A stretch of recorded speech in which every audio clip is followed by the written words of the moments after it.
mata pelajaran PPKN setiap hari Senin jam 2 sampai jam 3 sore. Hanya di channel YouTube SMP YPI Pulau Gadung. Oke, 3, 2, 1, kamera roll action. Assalamualaikum warahmatullahi wabarakatuh.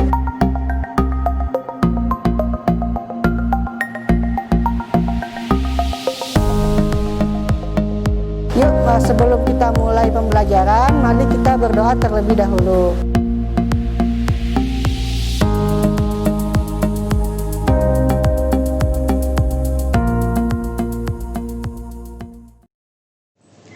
Assalamualaikum warahmatullahi wabarakatuh. Waalaikumsalam warahmatullahi wabarakatuh. Selamat siang semuanya. Kita kembali lagi di PJJ YPI belajar online nggak masalah. Ibu doakan semoga kalian dan kita semua dalam keadaan sehat walafiat tanpa kekurangan satu apapun. Sebelum materinya kita mulai, sebelum pembelajarannya kita mulai, tolong kalian siapkan alat tulisnya, buku paket, pulpen, dan buku tulis.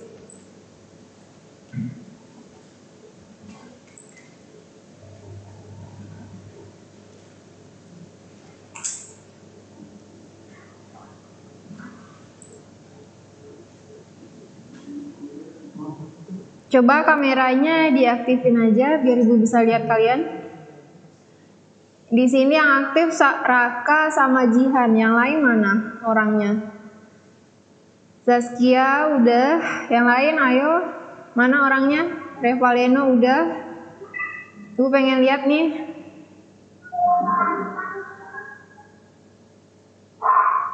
Kameranya aktifin aja. Yang lain mana? Tiara mana? Gilang mana orangnya? Indah? Nggak tahu Bu, belum masuk kali ini Bu. Gilang tidur kali ya? Nggak kelihatan mukanya.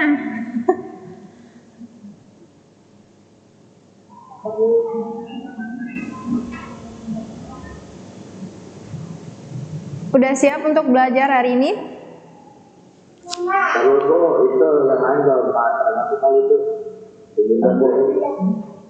Gilang, Tiara, Kasihan Bu. Arafi orangnya mana? Oh suaranya doang, orangnya nggak ada.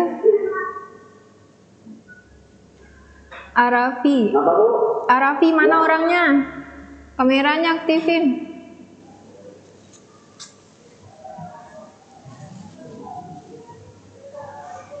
Oh gitu kan enak. Ibu bisa lihat. Selamat siang Zaskia. Oke, bisa kita mulai? Bisa kita mulai? Oke. Kali ini materinya tentang unsur yang membangun puisi. Minggu lalu pelajaran kita tentang apa? Ada yang masih ingat? Minggu lalu kita membahas tentang apa?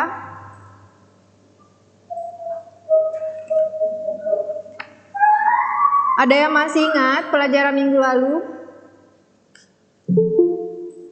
Di sini yang udah gabung, ada yang masih ingat pelajaran minggu lalu apa? Nggak tahu. Ada yang masih ingat pelajaran minggu lalu? Tentang puisi Bu. Iya, kenapa puisinya?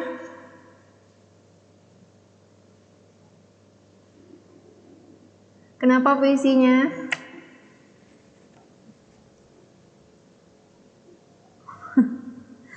Halo, yang lain mana nih? Sepi amat kelasnya.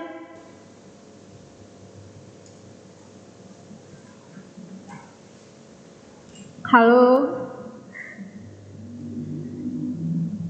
Mana nih?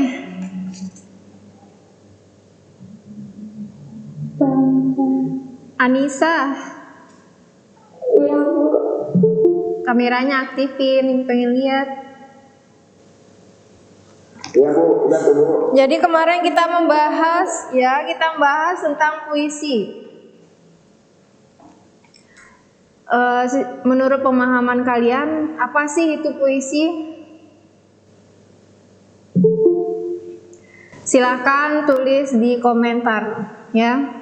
Apa itu puisi? Dengan menggunakan kalimat kalian sendiri.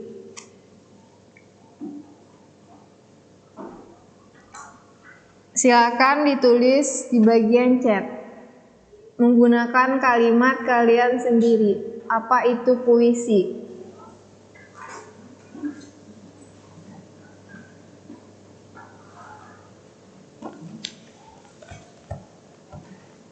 Belum ada yang nulis ya? Buah seni tertulis puisi merupakan karya sastra seorang dalam menyampaikan pesan melalui diksi dan pola tertulis. Itu Raffi apa Revaleno? Bu, saya Bu. Siapa nama saya? Revaleno. Kok orangnya nggak kelihatan?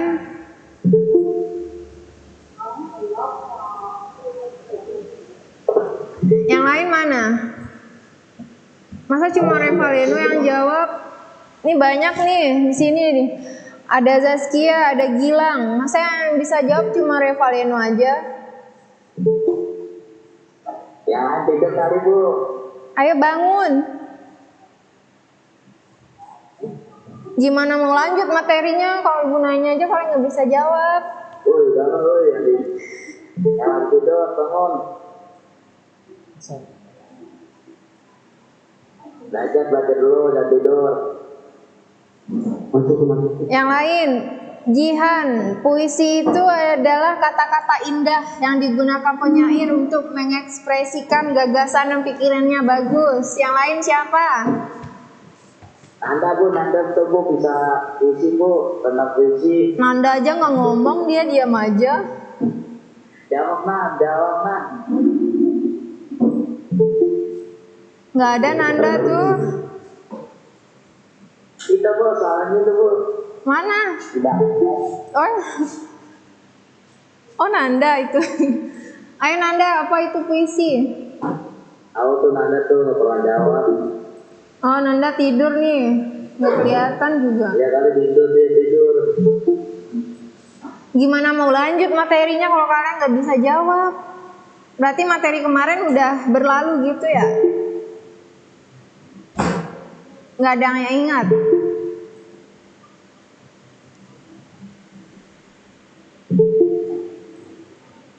Yang bisa jawab cuma 2 orang. Wah payah ini, kelas berapa ini? Kelas 8. 4 kelas yang bisa jawab cuma 2 orang.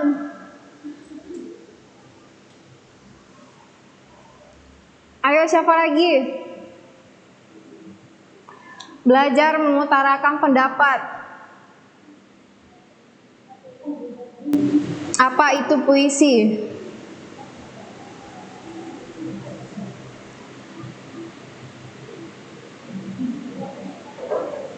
Tiara, puisi adalah sebuah seni tertulis. Puisi merupakan karya sastra seseorang dalam menyampaikan pesan melalui diksi dan pola tertulis. Sebuah tertulis merupakan karya sastra seorang. Tiara bagus. Ada Fajar, puisi adalah sebuah seni. Kok sama kalian? Kopas ya? Kopas ya? Oh, plagiat ini. Sama lagu ya. Masa bisa sama sih pendapatnya, kalimatnya sama semua lagi, titik komanya nggak ada beda. Plagiat ini mah.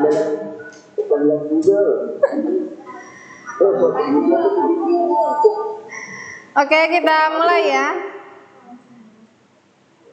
Bisa kita mulai. Kali ini kita akan membahas tentang unsur-unsur pembangun dan makna puisi. Tolong didengarkan, boleh dibuka buku paketnya. Tapi di buku paket tidak ada, Ibu mengambilnya dari sumber lain. Yang pertama kita mulai dari unsur intrinsik. Apa sih unsur intrinsik? Udah pernah dengar belum?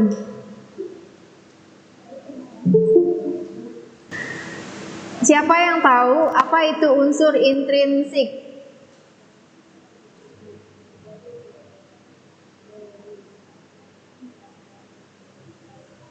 Siapa yang tahu apa itu unsur intrinsik?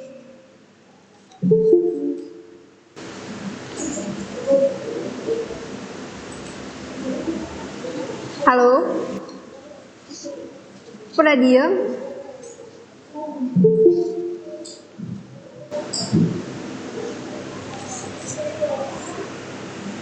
Kameranya dinyalain ya. Yang pada tidur. Kameranya dinyalain.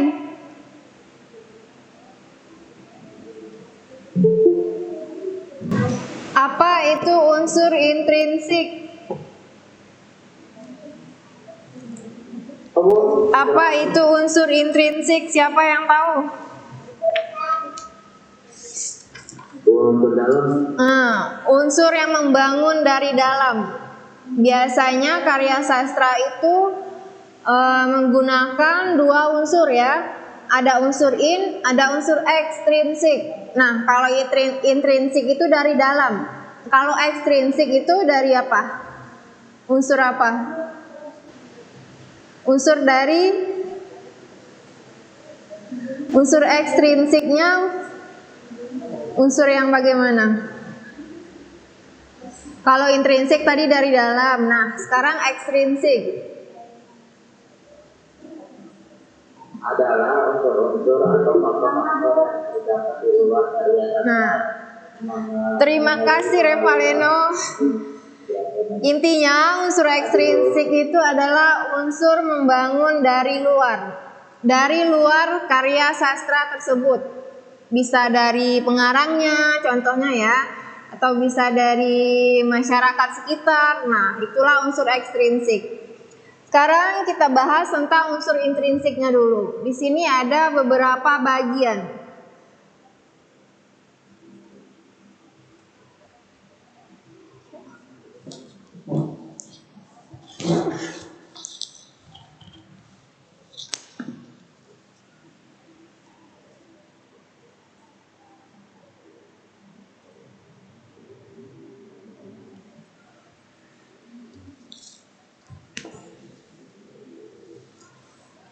Siapa yang tahu unsur ekstrinsiknya? Siapa yang tahu unsur intrinsiknya? Unsur dari dalam, apa-apa aja unsur yang ada di dalam karya sastra itu?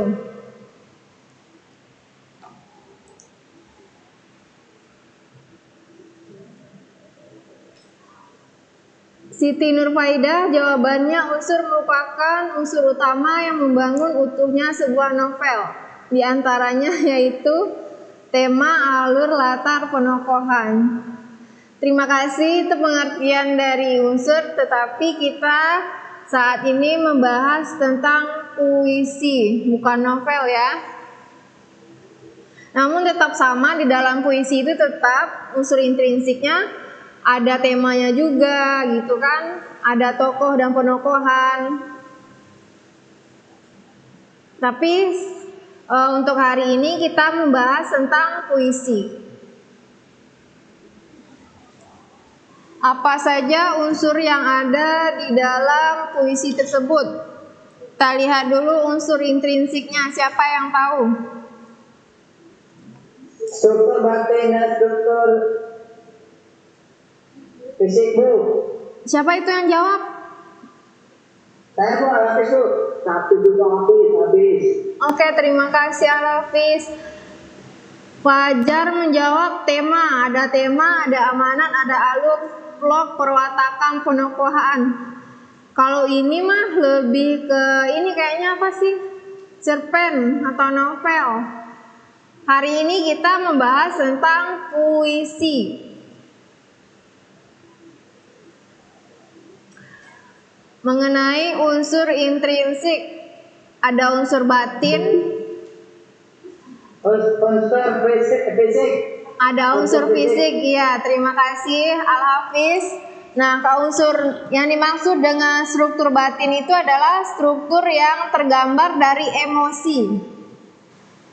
Kalian tahu kan apa itu emosi? muncul dari jiwa kita, dari dalam diri kita, atau pergerakan perasaan dari penulis. Misalnya, seperti apa sih emosi si penulis? Apa dia lagi sedih? Gitu kan? Atau perasaannya saat itu seperti apa? Bisa senang, misalnya gitu kan? Lanjutnya,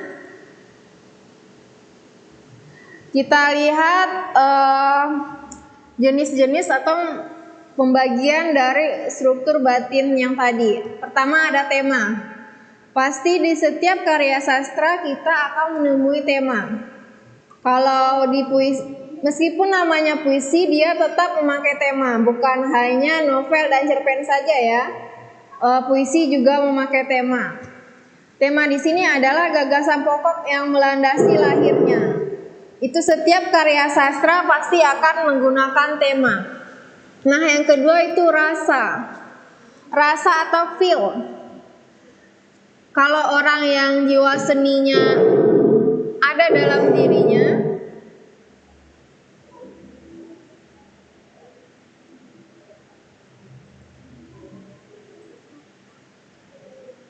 kalau orang yang memiliki jiwa seni yang tinggi, pasti dia paham apa itu sih rasa, apa feel-nya itu apa. Nah, kalau dia menulis puisi, pasti dia akan lebih mengena itu dalam menuliskan syair-syair berbentuk kalimat. Feel itu sendiri adalah pengungkapan sikap yang dilakukan oleh penyair tentang tema atau permasalahan yang diangkat dalam puisi. Pengungkapan ya, pengungkapannya seperti apa, rasanya seperti apa. Nah, lalu selanjutnya itu ada nada. Nada atau tune yang berhubungan dengan tema dan rasa. Kalau seandainya temanya tentang apa ya bagusnya puisi itu, contohnya puisi ibu. Itu nadanya seperti apa kalau kita membacakan puisinya? Apakah nadanya keras? Apakah nadanya lembut? Apakah nadanya agak sedih? Seperti apa kira-kira? Kalau kita membacakan puisi yang bertemakan ibu, nadanya seperti apa kalau kita menyampaikan puisinya? Lembut. Ayo, siapa lagi? Bisa lembut nadanya ya. Ya, siapa lagi? Apalagi nadanya? Nah, siapa apalagi? Ada Revaleno yang jawab. Jadi kita menyampaikan puisi itu harus sesuai dengan tema. Berarti kita sebelum menyampaikan puisi itu kita harus paham dulu apa sih maksud dari puisi ini gitu kan. Berarti kita harus paham dulu gitu tentang feel-nya, rasanya seperti apa, rasa yang akan disampaikan di dalam puisi tersebut. Jangan-jangan nanti kalau temanya harusnya nadanya lembut, halus, kita memakai nada yang tinggi. Kira-kira cocok tidak? Nggak cocok kan? Nggak enak didengar gitu kan? Nggak nyambung.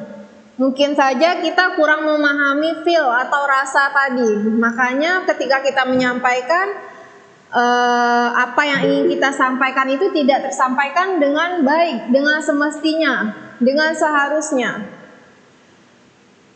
Itulah nada tadi. Kita harus pintar membedakan nada. Tidak hanya dalam bermusik saja ya. Kalau orang pintar main gitar nih contohnya, pasti dia paham nadanya seperti apa. Apakah harus nada yang tinggi atau rendah, itu pasti bisa membedakan. Begitu juga dalam kita menyampaikan puisi atau berpuisi. Kita harus tahu nadanya seperti apa. Selanjutnya itu ada amanat. Kalau amanat pasti kalian udah tahu kan? Karena di novel dan cerpen amanat ini juga ada. Maksudnya dan tujuannya tetap sama. Di dalam puisi tetap ada amanat. Hubungan dengan pesan yang ingin disampaikan oleh penyair dalam puisi. Pesan apa yang disampaikan penyair dalam puisi tersebut. Nah, mengenai pesan, ada yang tersurat dan ada yang tersirat. Kalau yang tersurat itu berdasarkan yang tertulis, berdasarkan apa yang kita baca. Kalau tersirat itu makna yang seperti apa? Kalian tahu nggak? Dari ucapan, Bu. Dari ucapan. Dari apa? Dari ucapan. Dari ucapan? Dari ucapan Al-Hafiz. Dari omongan, Bu. Dari omongan, itu makna tersirat, ya kan? Atau penjiwaannya lebih tepatnya. Berbeda kan antara tersurat dengan tersirat? Kalau tersurat dia tertulis. Kalau tersirat itu maksudnya, omongannya bisa jadi. Nah, selanjutnya dari yang 4 tadi kalian udah bisa paham, mengerti. Sebenarnya intinya kalau setiap karya sastra itu unsur intrinsiknya itu masih sama, tetap ada tema, tetap ada amanat, ya kan? Nah, kita lihat lagi cerpen dan novel, mereka masih memakai unsur yang sama juga, ada tema, ada amanat juga, pengertiannya tetap sama, tujuannya juga tetap sama. Nah, selanjutnya kita lihat struktur fisiknya. Fisik itu maksudnya apa? Tadi batin kan? Kalau batin itu jiwa, iya kan? Nah, kalau fisik itu bentuk atau rupa. Bisa bentuk dari puisi itu tersebut gitu kan, atau mungkin mengenai pemilihan katanya, gaya bahasanya dan sebagainya. Nah, di dalam struktur fisik itu sendiri ada beberapa bagian lagi. Bisa dilanjutkan? Tolong kameranya diaktifkan ya. Di sini cuma ada 2 orang, 3 orang, 4 orang. Yang lain mana? Ada 5. Ada 6. Tolong diikuti sampai selesai ya, agar nanti tugasnya tidak salah. Oke, Bu, oke. Oke. Selanjutnya kita lihat dari struktur fisiknya. Kalau fisik itu apa tadi? Maksudnya? Al-Hafiz, mana Al-Hafiz? Al-Hafiz mana, udah tidur ya? Lupa. Masa lupa? Tadi kan Ibu udah bilang. Struktur fisik itu apa? Fisik itu apa sih? Gitu ya, berhubungan dengan apa? Biasanya? Berhubungan dengan perbuatan. Apa Al-Hafiz? Berhubungan dengan perbuatan. Yakin, fisik itu perbuatan. Misalnya nih, kita ambil contoh fisik tentang fisik itu rupa, bentuk. Iya, bentuknya seperti apa? Misalnya ada buku paket, fisiknya seperti apa nih buku paket Ibu? Rapi kan? Ada sampul kan? Fisik itu bentuk. Ini kan yang kita lihat, ini fisik ini. Oh gitu. Udah nggak lupa kan? Gaya-gayaan lupa, masih muda udah lupa. Jadi struktur fisik itu adalah struktur yang ada bisa di dalam karya sastra itu, lebih ke yang bisa kita lihat maksudnya. Jadi di dalam struktur fisiknya itu ada diksi atau pilihan kata. Berarti kita bisa melihat pilihan katanya, bisa kita membaca ulang puisinya, ya kan? Bagaimana si penyair memilih kata-kata yang tepat sesuai dengan tema yang diangkat. Lalu yang kedua ada gaya bahasa. Gaya bahasa termasuk ke dalam struktur fisik karena dia berhubungan langsung dengan karya sastra tersebut. Bisa puisi, bisa novel, dan bisa cerpen dan karya sastra lainnya. Selanjutnya ada rima. Rima itu pengulangan suku kata, baik di awal, di tengah, ataupun di akhir baris. Contohnya apa? Contohnya bersama-sama. Itu pengulangannya di mana itu? Kalau kata bersama-sama. Sama-sama berarti di akhir, ya kan? Di sini bersama Ibu sekarang ada 4 orang teman kalian, makanya Ibu mengalihkan pandangan Ibu ke kanan dan ke depan. Maaf ya. Soalnya di sini ada teman kalian yang sedang bergabung dengan Ibu. Ya, santai. Al-Hafiz orangnya ini banget ya. Gede banget ya, Bu. Malam, Bu. Nggak apa-apa, Al-Hafiz lagi semangat gitu. Gilang orangnya mana ya? Nggak kelihatan dari tadi. Gilang, tunjukkan rupamu. Mana Gilang? Gilang udah tidur kali ya? Iya kali Bu, jangan tidur. Bu bilang tidur Bu, bilang tidur. Gilang, kameranya diaktifin. Oh, lagi main game. Lagi main game kali Bu. Ah, nggak boleh gitu.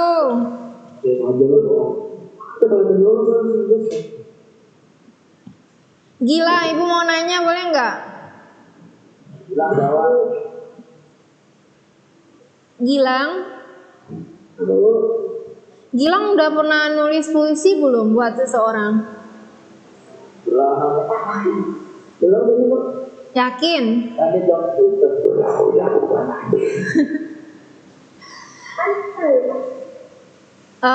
Apa ya? Apa sih tema yang Gilang pilih untuk puisi yang Gilang tulis itu? Apa sih temanya yang Gilang tulis? Yang Gilang temanya apa? Alah, masa lupa?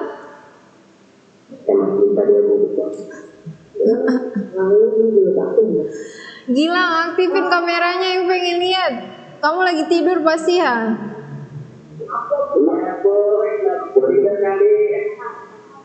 Atau nggak pakai seragam?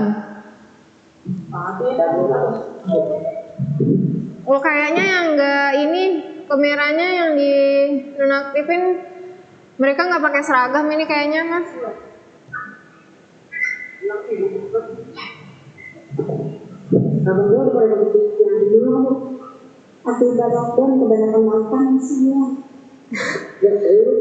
Al-Hafiz bilang nih, Gilang ceweknya banyak.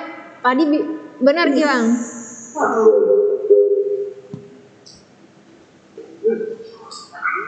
Habis kebanyakan lockdown jadinya sama kayak bapak.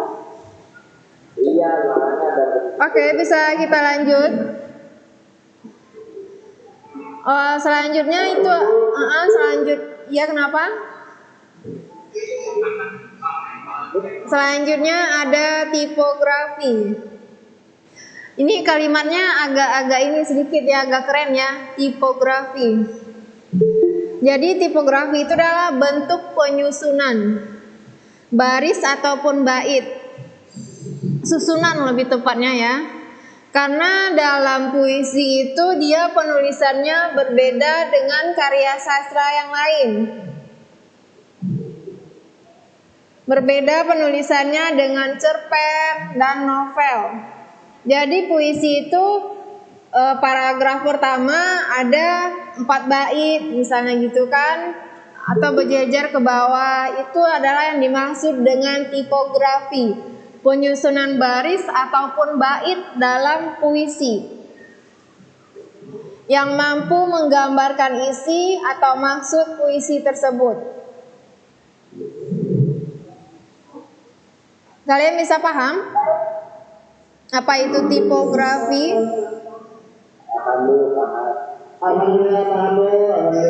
Alhamdulillah hari ini paham, besok lupa. Oke, selanjutnya nggak bisa.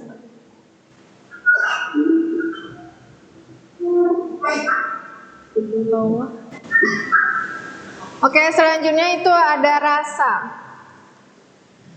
Rasa biasa juga disebut sebagai emosional penulis yang terlibat dalam pemilihan kata-kata sehingga bisa menggambarkan kemarahannya. Maksudnya di sini adalah penulis itu menggambarkan kemarahannya dalam bentuk kata atau kalimat.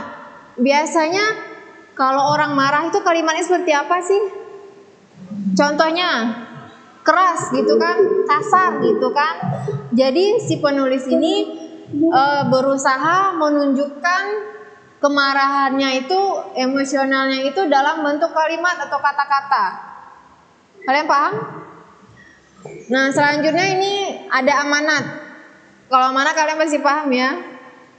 Amanat itu adalah pesan yang disampaikan dari puisi tersebut. Nah, selanjutnya ada nada. Kalau nada kita juga udah paham tadi. Itu adalah sikap penyair terhadap si pembacanya. Apakah mengembangkan sikap rendah hati, rendah diri, sombong, menggurui, dan mendikte atau persuasif.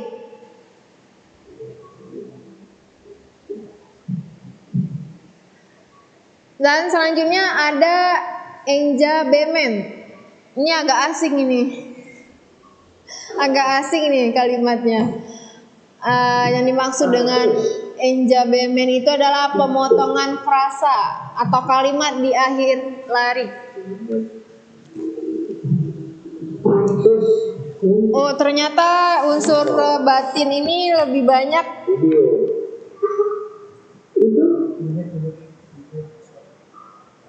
Itu mikrofonnya dinonaktifin aja. Dan kameranya tolong dinyalakan. Tolong dinyalakan kameranya. Gilang dari tadi ibu suruh mah nggak mau ya. Gilang main game apa tidur? Main game, Bu. Semua pakai seragam kan? Pakai. Bu. Fajar kameranya. Ibu belum lihat Fajar. Kalau tadi pagi ibu udah lihat Fajar sih. Oh itu Gilang. Kayak baru bangun tidur.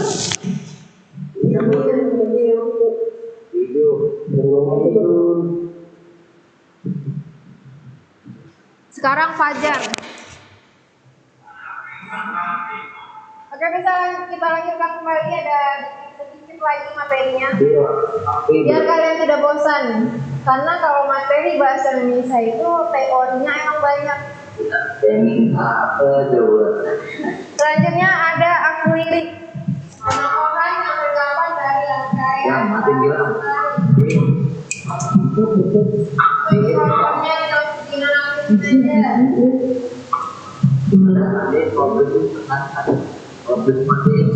selanjutnya ada citraan.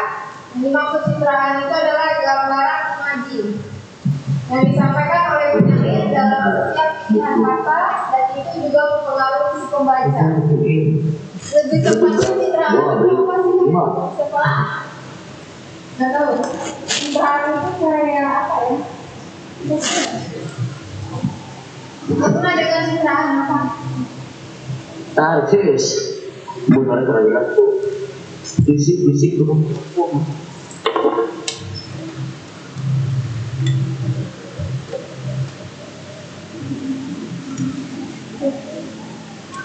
Bukan jatuh. Ya.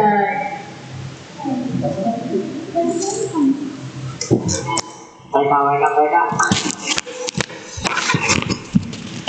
Dengar nggak suara ibu?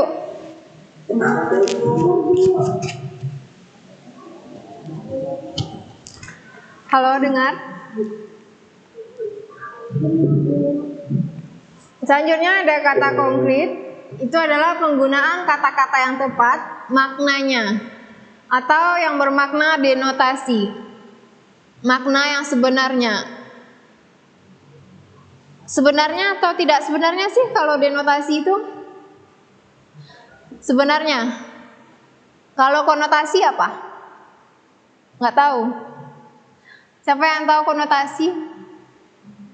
Dia berpasangan itu. Kalau kita tahu denotasi berarti kita juga harus tahu konotasi apa.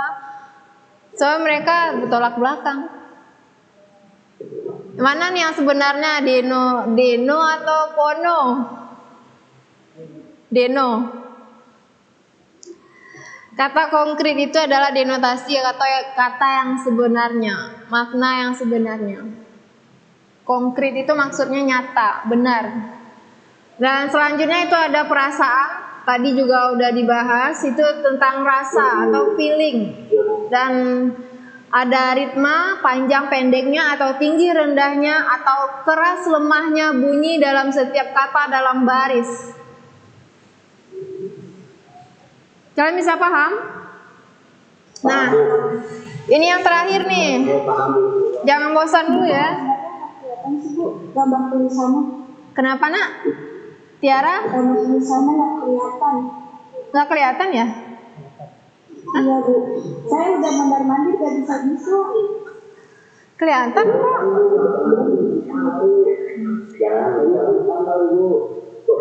Sama Bu ya. Ya benar nih nggak kelihatan. Yang lain kelihatan nggak tulisannya? HP-nya kali siapa tadi itu?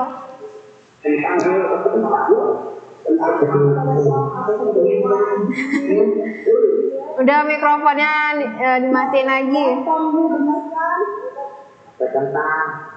Nggak kelihatan dari awal maksudnya.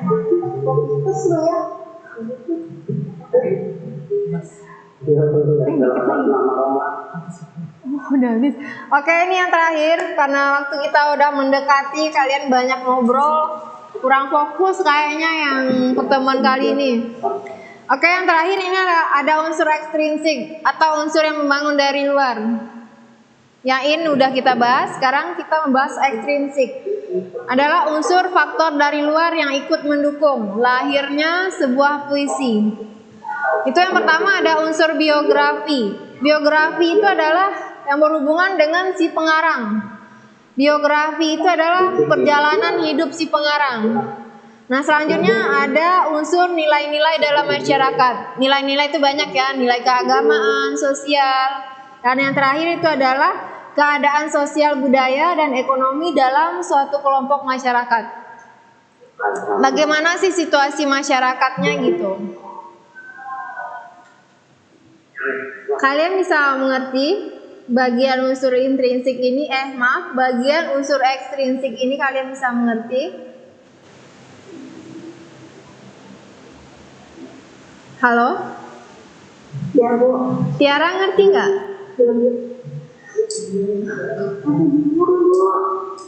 Nanti kalau ibu kasih tugas, jangan jawabnya ngasal ya. Malu-maluin loh. Oke, untuk tugas, dengarkan. Bisa dengarkan ibu. Ada gantian ngomongnya ya. Bisa dengarkan. Untuk tugas,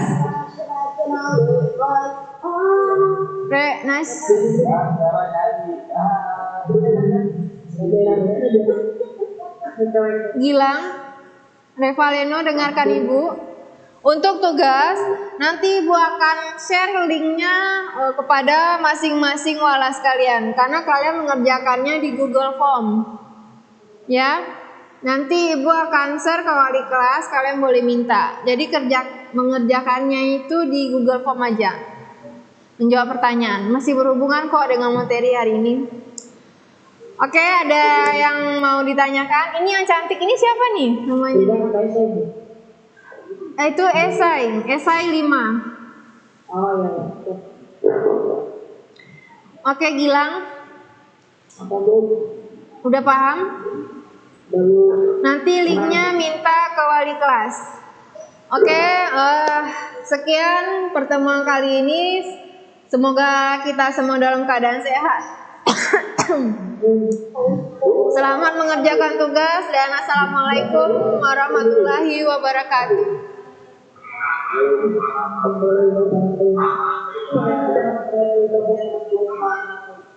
Oke, 3, 2, 1, kamera roll action.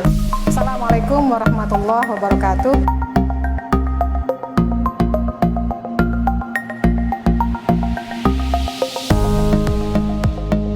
Yuk, sebelum kita mulai pembelajaran, mari kita berdoa terlebih dahulu.